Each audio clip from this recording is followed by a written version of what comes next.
Bonjour à tous, bienvenue à Presque 100 pour votre magazine d'actualité, une coproduction du journal de Kisantu et de la radio catholique de Kisantu. Je suis Magloire Mpembi et avec moi aujourd'hui pour commenter l'actualité de Kisantu et ses environs, Dorcas Lutumba. Dorcas, bonjour. Magloire Mpembi, bonjour. Michel Lassa, bonjour. Bonjour Magloire. Et Eglan Bila, bonjour. Bonjour Magloire. Nous sommes le lundi 29 juin et Presque Kisantu est entièrement consacré à la Covid-19. Je rappelle que Presque Kisantu est disponible sur le site du journal de Kisantu à l'adresse suivante www.journaldekisantu.com et sur les ondes de la radio catholique de Kisantu, RCK. Si vous souhaitez nous contacter pour des suggestions, des questions ou des remarques, n'hésitez pas à nous contacter sur WhatsApp au 089 629 33 30, 089 629 33 30 et c'est avec plaisir que nous vous répondrons. Encore une fois, bienvenue à tous. De l'anglais Coronavirus Disease, la COVID-19 est une maladie infectieuse émergente de type zoonose virale causée par la souche de coronavirus SARS-CoV-2. Paru à Wuhan en Chine en novembre 2019, la COVID-19 a été qualifiée de pandémie par l'OMS le 11 mars 2019. À l'heure actuelle, selon le site de l'université Johns Hopkins, 10 117 326 personnes ont été atteintes par la COVID-19 dans le monde. On compte aujourd'hui 501 281 décès, soit un taux de mortalité de 0,05%. La République démocratique du Congo n'a pas été épargnée par la maladie. Le bilan aujourd'hui est de 6 827 cas, dont 157 décès, soit un taux de mortalité de 0,023%. Quelle est la situation à Kisantu? Écoutez le docteur Mavuna, médecin-chef de zone de la zone de santé de Kisantu, la décrire dans cet élément. La situation Covid dans la zone de santé de Kisantu est telle que à ce jour, nous enregistrons 6 cas de Covid, 6 cas confirmés de Covid. Ce week-end, nous venons d'enregistrer les 2 derniers cas de Covid qui ont été confirmés. C'est vrai qu'il y a des cas qui ont été importés des zones de santé voisines, mais nous avons fait des cas qui sont de la zone de santé. Les cas de personnes touchées, les 6 cas que nous avons à ce jour, 4 ont bien évolué et sont déjà sortis de l'hôpital, ont déjà terminé le traitement et nous avons déjà prélevé les examens, les contrôles. Nous attendons seulement les résultats pour les déclarer guéris. Mais à ce jour, ils sont traitement terminés. Et les deux derniers cas qu'on vient de confirmer sont des cas de décès. Il y a une dame qui était venue de Banzangour pour les soins à Kisantu, qui était en hospitalisation à Saint-Louis, chez qui nous avons suspecté la Covid et nous avons fait des prélèvements, envoyé des échantillons au laboratoire et pendant qu'on attendait les résultats, la dame était décédée. Et un monsieur qui nous a été amené de Mandimba, qui est arrivé aussi à l'hôpital, on a suspecté déjà à partir de Mandimba, il est arrivé à l'hôpital pour la prise en charge. Malheureusement, au bout de quelques heures, il avait succombé et chez celui-là, nous avons fait des prélèvements en post-mortem. Donc, voilà la situation des cas en cours. Donc, nous pouvons dire que au total, 4 évoluent bien, 2 étaient déjà décédés. Alors, nous allons faire un premier tour de table. Comment est-ce que vous réagissez quand vous entendez les chiffres donnés par le docteur José Mavuna sur la situation de Kisantu?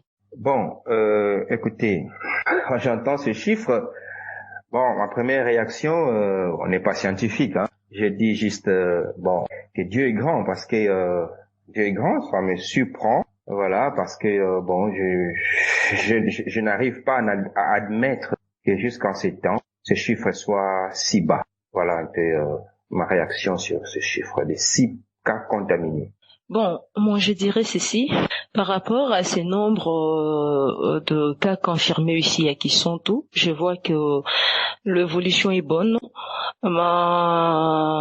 Ces 6 personnes qui ont contacté le coronavirus, je ne sais pas, est-ce que ils n'ont pas de famille, est-ce que leurs familles ont été examinées, leurs proches, tout, je ne sais pas trop, mais en voyant ces chiffres, je vais dire que c'est bon, on évolue bien, vu qu'il n'y a pas vraiment de cas graves, donc je peux dire que nous sommes dans les bons, donc on évolue bien ici à Kisantu.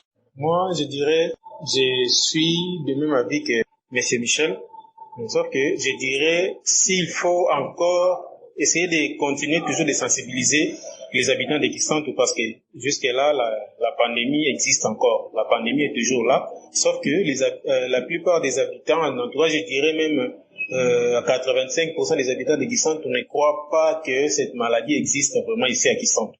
Quand on leur dit qu'il y a quand même un nombre ici à Kisantu, par exemple, il y a déjà 6 cas ici à Kisantu, l'hôpital Saint-Luc, tellement que personne n'est au courant, et tout le monde ne le croit pas, et il continue toujours à faire comme si rien n'était. Tout le monde joue, tout le monde va où il veut, se comporte comme il veut, c'est vraiment déplorable, quoi. Et je préfère qu'on puisse encore trouver une solution qui pourra encore sensibiliser davantage les habitants de Kisantu. Nous allons revenir sur le constat des glandes par la suite, mais je voudrais poser une question à Michel Lassa. Vous avez l'air surpris par la faiblesse de ces chiffres. Est-ce que vous avez des raisons de penser que les chiffres auraient dû ou auraient pu être plus élevés que ce que nous rapportent les médecins chefs de zone? Bon, écoutez, en fait, je ne mets pas là un doute, mais seulement, je suis surpris. Alors, surpris pourquoi? Parce que, au vu de ce que j'observe dans la population, une population qui a relâché les mesures barrières, une population qui, aujourd'hui, on ne dirait pas qu'il sent tout, qu'il y a un état d'urgence, qu'il y a un confinement. Non, écoutez, tout le monde va dans ses occupations. On a perdu certaines habitudes qu'on avait au mois de mars, avril et début mai. Écoutez, aujourd'hui, moi, ça me surprend que dès qu'il y a eu le premier cas signalé à l'hôpital Saint-Luc de Kisantu, au vu du relâchement des mesures barrières, je me suis dit ça allait avoir une propagation un peu plus rapide. Mais bon, c'est comme ça que j'ai dit à un moment donné, Dieu est bon, parce que en fait, je ne sais pas par quel mécanisme il se fait que ces gens ne contaminent pas d'autres. Parce que il faudrait bien qu'on observe également que les cas qui ont été confirmés, on devrait approcher leur famille, leur environnement immédiat, pour essayer de dépister tout ce monde-là et voir si parmi nous qui sommes restés, qui ne sommes pas dans l'isolement, si nous sommes dans l'environnement immédiat des personnes confirmées, est-ce que nous ne sommes pas malades?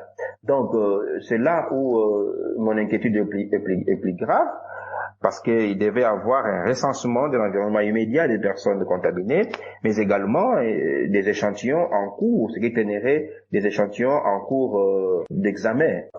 Puisque vous abordez la problématique du comportement de la population, je vais vous faire écouter un autre extrait du docteur Mavuna sur l'attitude de la population. À ce jour, la population n'adhère pas aux mesures mises en place. Au début, la population avait vraiment compris le message, avait adhéré, mais après, il y a eu des sensibilisations dans les réseaux sociaux qui ont eu à tronquer le mental de la population, et la population a même à un moment abandonné toutes les mesures qu'on a édictées de prévention, de protection, les ports de masque, même surtout les ports de masque, et la distanciation a été négligée par la population. Apparemment, votre constat est partagé par le médecin chef de zone. Est-ce que vous avez une explication de la cause de ce relâchement de la population dans l'observation des mesures de protection contre la COVID-19? À ces propos, quelque part, je ne condamne pas aussi la population. Par contre, je pourrais encore condamner les autorités par rapport à ce que nous voyons déjà un peu partout, dans des hôpitaux.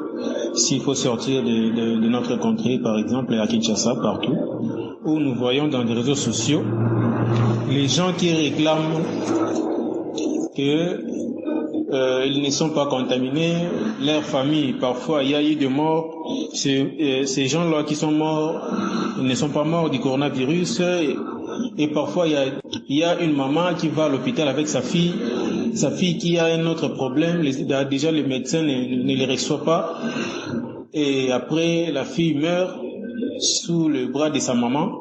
et après on prend les corps, on va expliquer après que voilà, nous avons fait des examens, votre fille est morte du coronavirus. Et tout ça, ça met aussi en doute tout ce que nous avons entendu avant sur le coronavirus. Donc, les autorités doivent aussi être honnêtes, doivent aussi être dans la transparence, nous donner des chiffres exacts, nous dire exactement ce qui se passe.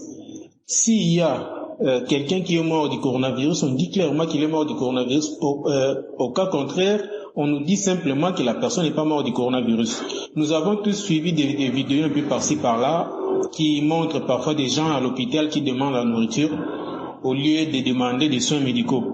Une personne qui est en bonne santé, on est en train de lui filmer, en train de réclamer la nourriture par rapport à ces pandémies au lieu de réclamer les soins, au lieu de réclamer autre chose. Donc, quelque part, nous voyons aussi que on est tellement... on commence à se méfier, quoi. On commence à se méfier par rapport à tout ça.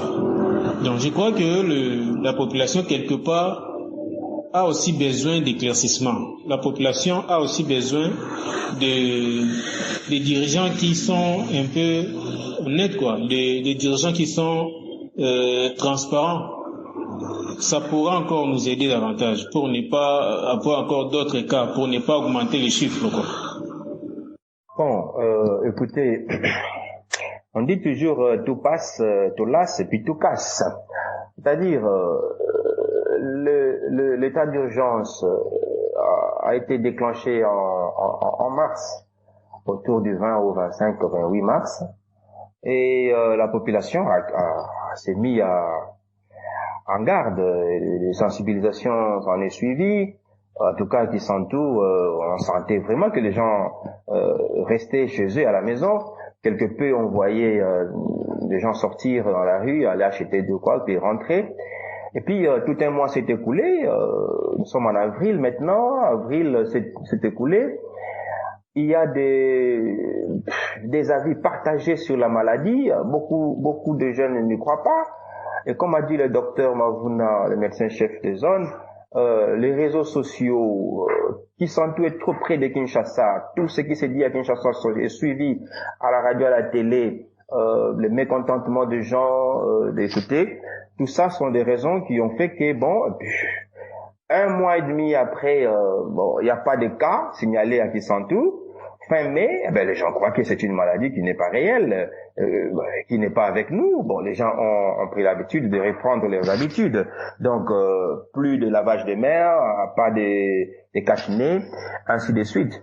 Tous ces éléments ont fait qu'il y a eu une influence de la ville de Kinshasa comme toujours, mais également des réseaux sociaux, comme dit le médecin-chef des zones, mais aussi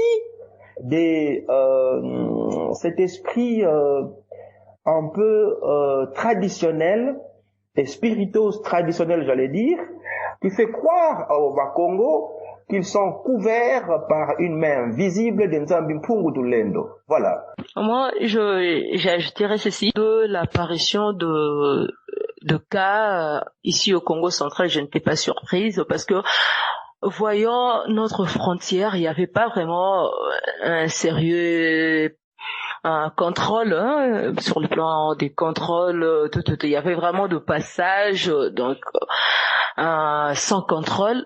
Donc je n'étais pas surprise de voir qu'il y a de cas au Congo central. Mais ce qui m'a un peu motivée, c'est voir que ici à Kisantou il y a un peu de personnes contaminées. Mais voyons que pendant ces temps d'état d'urgence, il n'y a pas vraiment de mesures barrières vraiment respectées, parce que le gouverneur avait déjà lancé que le port de masque est obligatoire, mais en réalité ça ne se passe pas comme ça. Ici à Kisantou, il n'y a pas vraiment de gens qui portent vraiment le masque, et voire même la police eux-mêmes, il y a d'autres agents qui ne portent pas vraiment le masque. Et vous allez voir sur la moto, vous allez voir aussi de policiers qui sont à 2-3 sur la moto, alors que eux-mêmes n'autorisent pas que la population soit à 2 ou 3 sur la moto. Donc c'est vraiment des cas vraiment à déplorer de voir que ces principes ne sont pas vraiment respectés. Il n'y a pas vraiment de port de masque, il n'y a pas vraiment de lavage de mains régulier, parce que quand Kinshasa a été touché, on s'entendait vraiment que ici au Congo central, ça ne tardera pas, parce que vu la proximité qui existe entre Congo central et Kinshasa, donc on avait vraiment peur. Et voyons le dispositif que notre gouvernement provincial avait pris, donc on avait vraiment peur, hein, donc on voulait vraiment respecter. Et par rapport à les on-dit et le rumeur qui circulait à Kiné ici, et la population a lâché mesures barrières de porter le masque, en tout cas ça ne s'est fait pas vraiment, il n'y a pas vraiment de lavage de mains, il n'y a rien qui s'est fait jusque-là. Donc voir que jusqu'à présent il y a 6 cas ici à Kisantu, ça m'étonne aussi. Donc je ne crois pas que il n'existe que 6 cas. Donc il faut que le médecin chef de zone nous dise aussi, est-ce qu'il y a des échantillons qui sont encore en cours, qui attendent d'être examinés comme on fait à Kinshasa. Il y a aussi des échantillons, mais ici le docteur n'a pas cité le nombre d'échantillons qui sont encore en cours d'examination. À entendre votre constat, la population ne respecte pas les mesures qu'il faut pour contrecarrer l'expansion de l'épidémie.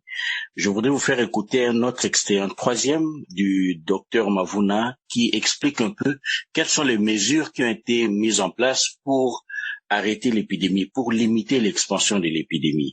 On l'écoute. Dès l'annonce de la pandémie, dès le début de l'état d'urgence, la zone de santé a constitué un comité de crise piloté par l'administrateur du territoire de Madimba, et nous avons institué des commissions qui fonctionnent déjà, et nous avons amorcé des actions, et avant les cas, nous étions dans la phase préparatoire et la phase préventive, où il fallait sensibiliser. Donc nous avons amorcé d'activités de prévention, entre autres la sensibilisation, l'éducation de la communauté par des émissions radiophoniques, par la diffusion des pliants, des messages clés et même des séances de causerie éducative et des visites à domicile. Et là nous avons sensibilisé la population au respect des mesures de barrière, aux mesures de distanciation, de lavage des mains, des ports de masques, et toutes les mesures édictées par le ministère de la Santé ont été transmises et communiquées à la communauté. Donc, par rapport à la prévention, c'est un certain nombre d'actions qui ont été réalisées dans les mesures de possibles de nos moyens. Nous avons aussi été appuyés par certains leaders politiques qui ont amené dans nos communautés des dispositifs de lavage des mains dans certains carrefours et structures où la population pouvait laver les mains. Donc, un certain nombre de mesures préventives a été déjà édictées et mises en pratique dans nos communautés. On va faire un autre tour de table. Est-ce que, à votre avis, vous pensez que ces mesures prises par les autorités étaient suffisantes ou peut-être qu'il y avait mieux à faire que ce que nous avons eu jusque-là? Ces mesures ne sont pas suffisantes. Moi, je dirais que il faut renforcer encore les mesures parce que maintenant, il y a 2 cas au Congo central. Ce n'est pas question d'avoir de mesures préventives, mais il faut maintenant renforcer les mesures barrières et surtout isoler le malade. Est-ce que ce malade-là a un endroit où il peut être isolé ici à Kisantu? Je ne sais pas. Donc, il faut chercher à isoler le malade, renforcer les mesures pour éviter la chaîne de contamination. Moi, je dirais que ce n'est pas encore suffisant. Ce qui inquiète beaucoup plus la population, ce n'est pas ces mesures qu'on a déjà prises. S'il faut renforcer encore davantage, je préfère. Et aussi, j'insiste encore sur le point de la transparence, sur le point de l'honnêteté. Nos autorités, parfois, je trouve que ne sont pas vraiment très honnêtes. En tout cas, c'est le constat que je fais parce que tout ça, ça fait peur. On trouve quelqu'un qui est un peu malade, qui n'est pas vraiment en bonne santé. On lui demande d'aller faire des examens à l'hôpital et il dit bon, j'ai peur qu'on puisse me dire que j'ai le corona alors que c'est juste j'ai mal à la tête, j'ai juste de la fièvre. Mais allez quand même faire des examens, tout le monde a peur. Exemple, je dirais, il y a quelqu'un qui venait de Goma, qui allait à Kinshasa. En route, il a fait de fortes fièvres. Aller faire des examens, il a peur, il dit, bon, si je vais à l'hôpital, on va me dire que bon, voilà, j'ai coronavirus. Si il fallait insister pour le ramener à la raison pour aller faire des examens, il est allé quand même faire des examens et puis on a dit, bon, ce sont des fortes fièvres, mais il n'a pas corona, bon, il faut encore approfondir des examens. Il a dû quitter l'hôpital sans l'autorisation des médecins. Il est parti comme ça. Et on le cherche, il n'était même plus là. Il ne voulait même plus entendre que voilà les résultats. Donc tout ça, c'est parce que on entend parler partout que ces autorités cherchent des moyens pour augmenter le nombre de cas. Et je ne sais pas pour quelle raison, pour quel intérêt. Donc tout ça, ça fait peur.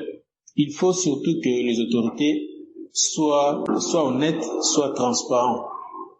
Ça pourra encore nous aider davantage et aussi renforcer les moyens qui peuvent encore nous aider à éviter que cette maladie puisse continuer, puisse encore amener notre cas. À mon avis, je dirais que les mesures prises par l'autorité suprême au départ étaient de confiner les gens et d'utiliser les gestes barrières, c'est-à-dire lavage de mains et puis port de masque. Bon, il faut se dire qu'au départ, le port de masque, jusqu'à aujourd'hui, c'est un problème. C'est pas tout le monde qui a accès au masque, ce qui pose déjà une difficulté par rapport à cet aspect. Mais sur le plan local, avec le comité local de riposte des Madimba, moi je crois qu'ils ont fait ce qu'ils pouvaient faire, en tout cas, c'est sensibiliser. Et on a vu, comme le docteur l'a dit, des hommes politiques sont venus à les rescousses pour apporter qui de lave-mains, qui de cache-nez. Et puis dans les médias, le message passe et continue à passer. Il y a des spots publicitaires, là, des sensibilisations là-dessus. Moi, je crois que ce qu'ils font déjà est très nécessaire. Mais par contre, le relâchement, d'où vient-il? C'est ça, en fait, la vraie question. Bon, écoutez, est-ce qu'il y a vraiment un relâchement? Oui, parce qu'on ne voit plus de gens avec de masques, c'est presque rare. Mais il faut observer d'abord les 6 cas confirmés de Covid à Kisanto. Le docteur, médecin-chef de zone, nous dit qu'il y a 4 cas guéris, mais vous verrez que dans ces 4 cas, il y a 3 qui sont venus d'ailleurs. Il y a un qui est venu de Mbanza-Ngungu, le tout premier cas, un deuxième qui est venu de Kinshasa, une demoiselle, et un troisième cas qui est venu toujours de Mbanza-Ngungu, mais travaillait à Kwilungongo ou à Lokala, quelque chose de comme ça, et un seul cas d'un résident de Kisanto.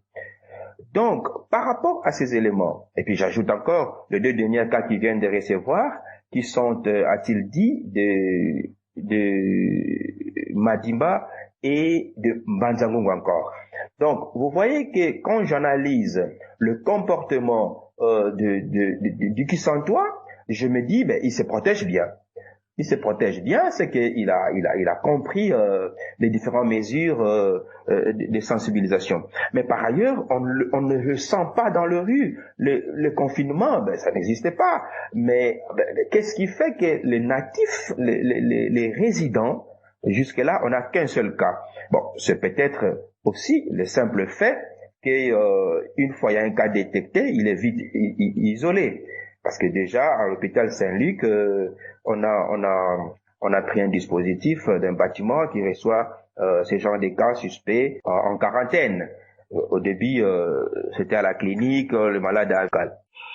Bon, moi, j'ajouterais ceci pour l'intérêt de la population. Le gouverneur avait instruit le port de masque obligatoire. Celui qui ne va pas le porter, il y a une amende à payer ou peut-on le payer? Parce que vous allez voir un policier vous appréhender en cours de route que vous n'avez pas porté le masque et pourtant vous n'allez même pas arriver au poste de la police pour le payer, mais c'est en cours de route.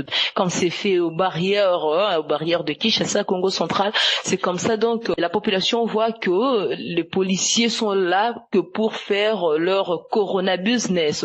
Ce sont de petites choses qui diminuent encore la confiance de la population envers le gouvernement. Il y a des choses à changer dans le comportement des uns et des autres.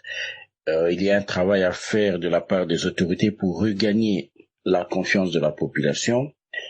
Je voudrais qu'on aborde un autre aspect, si vous le permettez. Vous avez évoqué tout à l'heure le fait que les gens ont peur de se rendre à l'hôpital. Ils n'ont pas envie d'entendre qu'ils ont le diagnostic de coronavirus. Qu'est-ce que les gens font actuellement pour se soigner quand ils sont malades? Actuellement, les gens se procurent des produits genre Confo.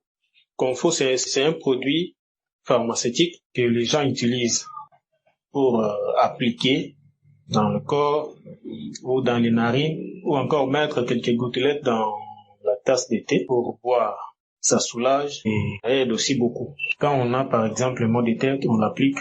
Quand on a la toux, on le met dans la gorge ou encore dans les narines. Et il y a ceux qui utilisent des plantes, l'ail. Donc les gens sont encore plus confiants dans des produits naturels que d'aller à l'hôpital. Et il y a aussi des inconvénients dans tout ça. Quand on ne sait pas vraiment respecter les normes, heureusement, il n'y a pas vraiment assez de gens qui sont contaminés dans ces virus. Ces gens ont peur de se rendre au centre parce que ils croient que le coronavirus est une maladie vraiment honteuse plutôt. Donc ils ont peur de se rendre au centre, de peur qu'on leur dise qu'ils ont le coronavirus.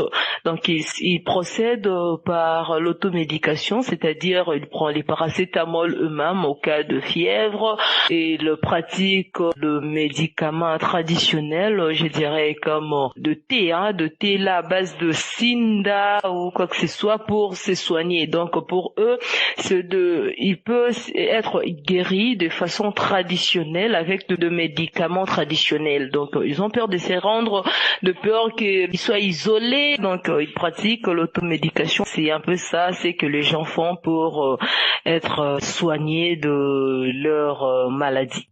À la question comment les gens font pour se faire soigner, je commencerai par comment ils font pour se faire soigner de quoi? De la malaria, de n'importe quelle pathologie, ou de la Covid. Bon, écoutez, généralement, quand les gens sont malades, vous savez, dans les habitudes chez nous ici, ils commencent par gérer la situation à la maison pour voir si c'est vraiment une maladie ou une petite fièvre qui va passer. Et généralement, les gens continuent cette habitude-là. Quand on a un peu de fièvre, certainement, il y a aussi l'automédication qui intervient. Comme a dit mes deux prédécesseurs, la crainte d'aller à l'hôpital, d'être détecté, à tort ou à raison, pose problème, parce que l'isolement, c'est pas, tout le monde n'aime pas qu'on le prive de sa liberté. Mais écoutez, il faudrait aussi qu'on dise vrai, la Covid fait peur. Personne ne voudrait bien aller pour aller entendre qu'il a la Covid. Bon, ce qui fait d'emblée que lorsqu'on est malade et que ça devient sérieux, les gens finissent par aller à l'hôpital. Mais lorsqu'ils vont à l'hôpital, il faudrait que l'hôpital soit à mesure d'apaiser le malade en lui donnant un résultat probant. Mais bon, écoutez, les gens ont peur d'aller à l'hôpital parce que ils se disent, s'ils vont avec une fièvre, on va seulement dire la Covid. Et pourtant, c'est pas ce qui s'est fait à l'hôpital. À l'hôpital, le service d'urgence reçoit les malades et puis ils posent les diagnostics. Et c'est seulement lorsqu'ils voient des signes probants pour la Covid qu'ils font les prélèvements, des examens, des échantillons qu'ils envoient à Kinshasa. Je dirais, les gens vont à l'hôpital quand ils tombent malades, ou sinon quand ils deviennent sérieux, ils finissent par aller à l'hôpital. En vous basant sur ce que vous observez autour de vous, est-ce que vous avez l'impression que les tradipraticiens sont de plus en plus consultés? Les tradipraticiens, jusque-là, je n'ai pas encore rencontré quelqu'un qui se dirige vers les tradipraticiens. Mais je dirais, nous avons déjà entendu parler des systèmes immunitaires. On nous a parlé du système immunitaire, de renforcer nos systèmes immunitaires avec toutes les explications de ce qu'on peut prendre, de ce qu'on ne peut pas prendre beaucoup d'eau, par exemple ail, les tisanes comme le boulokoutou ou les sinda et tout ça, ce sont des éléments que les gens s'en procurent davantage actuellement. Et c'est avec ça que les habitants essaient un peu d'utiliser pour garder la forme, pour rester toujours en bonne santé. Et quand on sent qu'on est malade, au lieu d'aller à l'hôpital, on essaye de faire notre mieux, de prendre des produits naturels qu'on connaît déjà pour essayer un peu de se faire soigner à la maison. Bon, il y a quand même ceux qui vont à l'hôpital, mais pas vraiment comme d'habitude. En tout cas, même pour aller à l'hôpital, il faut insister pour que quelqu'un puisse se diriger à l'hôpital pour se faire soigner. La population a fait plus confiance aux tradipraticiens qu'aux médecins, vu que cette maladie n'a pas de vaccin, n'a pas de traitement curatif. Ils pensent que avec le tradipraticien, ce mécanisme-là fait gagner la confiance de la population par rapport au traitement de tradipraticiens. Donc, par rapport à ça, la population fait plus confiance aux praticiens qu'aux médecins. Donc, ils préfèrent ne pas aller à l'hôpital, mais exécuter ce que les praticiens leur disent. Bon, il faut dire que les habitudes de la population dans Akisantu n'ont pas changé. Comme je disais tout à l'heure, il y en a qui se donnent à l'automédication, mais comme aussi il y en a qui s'adonnent qui recourent aux tradipraticiens. Mais aujourd'hui, est-ce qu'il y a une expansion de demandes ou de recours aux tradipraticiens? Bon, je ne sais pas le dire parce que je vais pas mener une enquête là-dessus, mais je pourrais plutôt aborder la question autrement. C'est que je ne parlerai pas si la population s'adonne beaucoup aux tradipraticiens, mais je dis est-ce que la population s'adonne aux méthodes ou pratiques traditionnelles pour prévenir la Covid. Bon, là je dirais oui, parce que comme a dit Eglade tout à l'heure, pour booster le système immunitaire, bon, écoutez, les gens développent tout ce qui est possible à leur environnement pour lutter contre la grippe, contre le palu, surtout que l'on a toujours dit que l'hydrochloroquine était le médicament à utiliser. Bon, écoutez, les gens se disent, donc tout ce qui attaque la malaria peut être aussi bien pour booster le système immunitaire. Donc c'est comme ça que la population recourt à tous ces éléments que Eglade a cités tout à l'heure, évidemment, et ça permet, il y a même l'artémisia qui est déjà utilisée ici. Je vois des gens s'en procurer pour prendre son infusion. Et donc voilà, les pratiques traditionnelles de résistance contre la grippe, contre le palu, sont utilisées dans les milieux. L'heure avance. Une dernière question avant de nous séparer. On a très peu de cas de Covid-19 jusque-là à Kisantu. On en a rapporté 6. Est-ce que vous pensez que l'hôpital Saint-Luc de Kisantu est capable de faire face à une situation où on aurait une explosion des cas de Covid-19? Est-ce que cet hôpital a les moyens? Qu'est-ce qui manque? Et qu'est-ce qu'on pourrait faire pour aider l'hôpital à faire face à une explosion de l'épidémie que nous ne souhaitons pas, bien évidemment? Personnellement, depuis un moment, je ne suis pas allé à l'hôpital Saint-Luc, donc je ne saurais pas vraiment dire si l'hôpital sera capable d'encaisser ou de prendre en charge plusieurs personnes ou plusieurs cas en même temps si jamais les cas augmentaient. Mais au moins, je dirais seulement qu'on puisse aider la population à se protéger, aider la population à comprendre réellement ce qui se passe pour ne pas arriver à ces points-là où on aura encore plus de cas. Les six cas qu'on a déjà, j'ai pris le bon Dieu que ça reste comme ça, que ces gens-là, comme ils sont déjà guéris, et ceux qui sont encore là, qu'ils puissent sortir de là sains et saufs, que la population soit consciente de ce qui se passe réellement. Et aussi, je dirais que les autorités de l'hôpital ou les autorités du Congo central puissent prendre vraiment en charge, puissent prendre tout ceci au sérieux, qu'ils ne regardent pas d'abord l'argent, mais qu'ils regardent d'abord la population, qu'ils prennent soin de cette population. La population puisse se prendre en charge réellement pour que la population puisse se protéger aussi de cette pandémie. Bon, en ce qui concerne l'hôpital Saint-Luc, il faut que l'hôpital d'abord soit doté de matériel parce que les corps soignants aussi risquent aussi leur vie en traitant le malade. Donc il faut vraiment renforcer l'hôpital de matériel parce que il n'y a pas vraiment assez de matériel pour prévenir au cas où il y aura un bon nombre de cas de coronavirus. Et puis, ajouter aussi le place d'isolement s'il existe déjà. Et s'il n'existe pas, il faut avoir un espace là pour l'isolement. Et donc l'hôpital doit être doté de matériel de traitement, de matériel pour au cas où il y a des cas aussi, des cas qui s'aggravent aussi parce que dans cette pandémie, donc il faut protéger aussi les corps soignants pour ne pas que eux aussi contractent cette maladie, cette pandémie.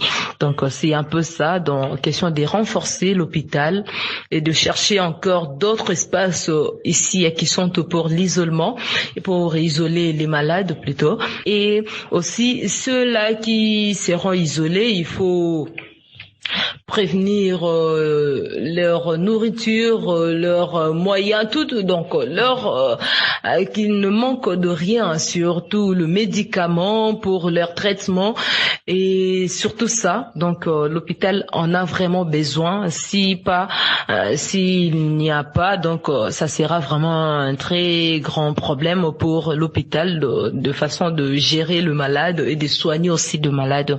Donc le problème c'est juste ça. Je pense que le point modal dans tout ça, c'est la confiance. La population n'a plus confiance aux autorités. La population n'a plus confiance à l'hôpital, surtout avec toutes ces informations qu'on a entendues sur l'OMS qui cherche à augmenter les chiffres ici en Afrique, qui cherche à déstabiliser l'Afrique. La population n'a plus vraiment confiance et cherche à se retirer, à rester dans son coin. La population ne se donne plus vraiment aux autorités ni à l'hôpital. C'est parce que la confiance n'est plus. Et cette manque de confiance, c'est dû à tout ce qui se passe, à tout ce qu'on entend parler, à tout ce qu'on voit dans des réseaux sociaux et partout. Et tout ça, ça déstabilise aussi la situation. Donc, ça risque d'accroître encore davantage le nombre ou les chiffres des cas ici à Kisantu. Donc, je crois que les autorités doivent faire en sorte doivent faire en sorte de regagner encore la confiance de la population en leur donnant plus de précisions, en leur donnant encore plus d'éclaircissement. Merci Magloire. Écoutez, si jamais il y a un boom, je dirais que ce serait catastrophique, hein. Parce que bon an, mal an, l'hôpital général de référence Saint-Luc de Kisantu, s'est préparé à sa manière pour pouvoir faire face à cette pandémie, mais pas de façon significative, c'est-à-dire pas de façon suffisante. C'est vrai, aujourd'hui, quand vous allez, les urgences, aux urgences, on a prévu un mécanisme de sélection quand ils reçoivent les malades. Dès le départ, on pose les diagnostics. S'il y a un mouvement suspect, déjà d'emblée, avant même de recevoir le malade, l'équipe d'urgence est protégée avec des tenues, masques, tout ça et gants. Mais il y a un service spécifié au cas où il y a suspicion aux urgences qu'on reçoit le malade suspect. Mais également, bon, là-dedans, il y a un équipement, c'est-à-dire une tenue spéciale pour les épidémiologues. Bon, écoutez, ils peuvent faire le diagnostic. Les laboratoires, les techniciens des laboratoires ont reçu aussi les instructions spécifiques. Dans ces cas, ils viennent prélever des signes, ils viennent prélever les éléments pour préparer les examens qu'on envoie à Kinshasa à l'INRB. Évidemment, comme a dit aussi les autres collègues, il y a bien entendu un pavillon qu'on a laissé pour ce genre pour l'isolement, c'est-à-dire des cas suspects, jusqu'à l'arrivée des résultats et puis mise en quarantaine pour le traitement au cas où il s'avérait que le résultat est positif. Voilà donc un minimum de matériel et puis une petite formation en passant rapidement a été donnée aux personnes qui sont dans ce circuit, c'est-à-dire les infirmiers et les médecins. Mais ça ne suffit pas, heureusement que nous restons dans les cas de 6 malades, cas reçus. Mais si jamais on commençait à avoir une expansion, ce serait très dangereux parce qu'il faut se dire il n'y a pas un personnel suffisant pour la prise en charge parce que aujourd'hui le même personnel qui s'occupe des cas Covid à l'hôpital, il soigne aussi d'autres malades. Donc, ce qui ne serait pas normal en principe. Et aujourd'hui, on peut le tolérer parce qu'il n'y a pas assez de monde, il n'y a pas assez de malades. Mais en cas d'une expansion, en cas d'un boom épidémiologique, ce serait dangereux. Moi, mon souhait serait qu'on isole de l'hôpital des autres malades la quarantaine. Elle devait être pas dans le même couloir que les autres. Voilà, donc il y a beaucoup de dispositions qui ne sont pas prises. Mais bon, qui devait les prendre? Le comité de gestion de l'hôpital, on n'a pas de moyens pour ça. En principe, le gouvernement devait venir en aide, en appui aux établissements dès qu'il y a un cas signalé, ou même avant. Ça devait même être avant parce que ce sont des hôpitaux de référence. Vous comprenez par exemple, le docteur médecin-chef de zone vient de nous dire tout à l'heure qu'ils ont reçu un cas venant de Mbanza-Ngungu et puis qu'on a hospitalisé ici. Mais cette personne, en arrivant ici, l'hôpital, je ne sais pas s'il venait d'un hôpital à Mbanza-Ngungu ou pas, mais on ne savait pas qu'il était qu'il portait les virus, le Covid. Alors, c'est ici qu'on l'a détecté, qu'on a suspecté, et puis finalement, il a été mis en quarantaine. Mais cette personne a voyagé dans des taxis avec d'autres, donc on ne sait pas maîtriser ce genre de choses. Dans des lieux comme Mbanza-Ngungu, où il y a un hôpital de référence, en principe, il devait y avoir, on ne devait pas laisser des malades quitter ce secteur, cette zone de santé vers une autre. On devait prendre des dispositions. Ce genre de malades devait être détecté, dépisté là-bas et mis en quarantaine là-bas. Le fait déjà de les laisser venir jusqu'ici, c'est déjà un risque. Donc voilà déjà là un hôpital qui n'est pas nos hôpitaux, j'allais dire en général, même l'hôpital Saint-Luc de Vicentou, n'est pas encore prêt à recevoir un boom de cette pandémie. Ce serait très dangereux. Donc, c'est comme ça, quelque part, je disais au début de cette émission, Dieu est bon. Dieu est bon et nous n'espérons pas, en tout cas, que cette pandémie son expansion prenne de l'envol dans notre milieu parce que on va mourir en masse ici. Donc, en bref, je dirais l'hôpital ne s'est pas encore préparé et le gouvernement, malheureusement, non plus, n'intervient pas parce que même au niveau de l'exécutif provincial, ils ont des difficultés pour couvrir la prise en charge de cette pandémie. On a dit que nous sommes dans le Bas-Congo, dans le Congo central, à 309 cas confirmés. Mais l'exécutif provincial n'a encore reçu rien comme assistance, comme appui du gouvernement central. J'ai entendu autrement le ministre provincial de la Santé se plaindre là-dessus également. Donc voilà, moi je crois que la République ne s'est jamais assez bien préparée dans l'ensemble à faire face à cette Covid et moins encore l'hôpital Saint-Luc de Kisantu. Je rappelle que vous êtes à l'écoute de Presse Kisantu, le magazine débat de l'actualité de Kisantu et ses environs avec la rédaction du journal de Kisantu. Cette émission est disponible sur le site www.journaldekisantu.com et sur les ondes de la radio catholique de Kisantu, RCK. Je voudrais passer la parole à Michel Lassa, président de la Société des Amis du Journal de Kisantu, pour un message à l'endroit de nos éventuels souscripteurs. Merci beaucoup, Magloire. Nous réitérons notre appel à la population de Kisantu, du Congo central, sur l'existence de cet organe de presse écrite en ligne, qui est le journal de Kisantu, qui a vocation de vous informer sur Kisantu et les environs, donc le Congo central en général, sur les événements, les informations et les faits, tout ce qui se passe à Kisantu.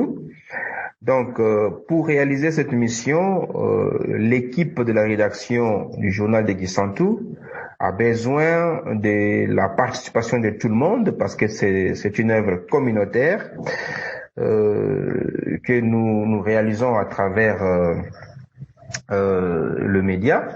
Et nous invitons donc tous ceux qui veulent nous appuyer pour nous aider à puiser l'information à la source, à nous rendre dans des milieux de Kisantu et de son environ, dans tous les territoires de Madimba, Kasangulu, même à Matadi, Mbadzangungu et surtout beaucoup plus les informations qui sont les nôtres dans la Lukaya, de venir nous rejoindre, évidemment. Il y a des bons de souscription que nous émettons en ligne sur notre site qui est www.journaldekisantu.com, mais également il y a des bons de souscription en dur que vous pouvez trouver à la RCK et que vous pouvez trouver aussi au bureau.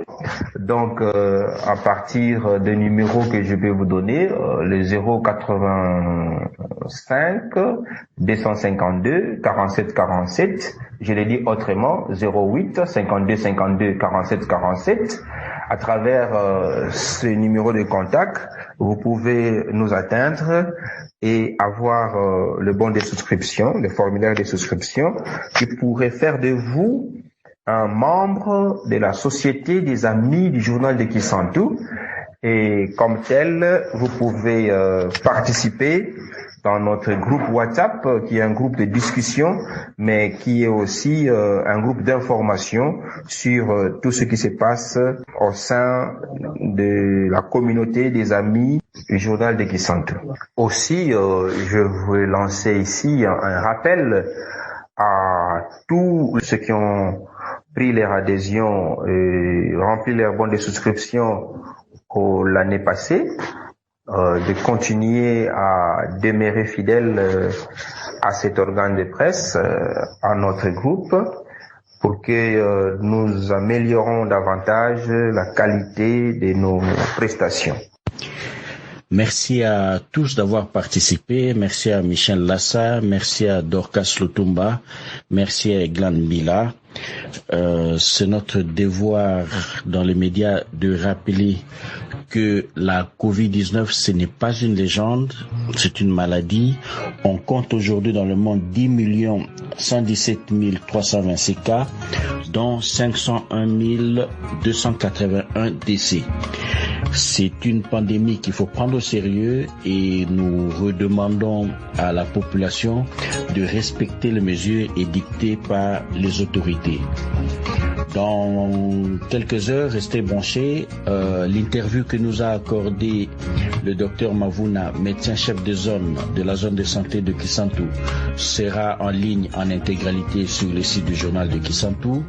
Cette émission sera également en ligne d'ici quelques heures, toujours sur www.journaldekisantu.com, et dans les jours qui viennent, elle sera diffusée sur la radio catholique de Kisantu. Nous vous remercions de votre fidélité.